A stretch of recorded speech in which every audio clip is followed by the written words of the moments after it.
front of me is LENOVO Legion Tab Gen 3, and today I would like to show you how you can select and delete multiple photos at once.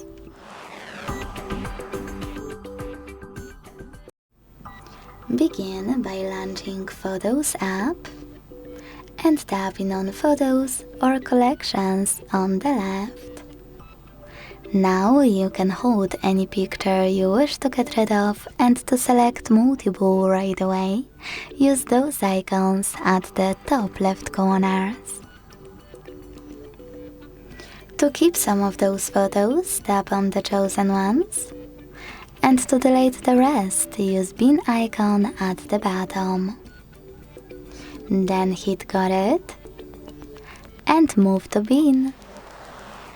Thanks so much for watching. If you enjoyed this video, don't forget to leave a like, comment and subscribe.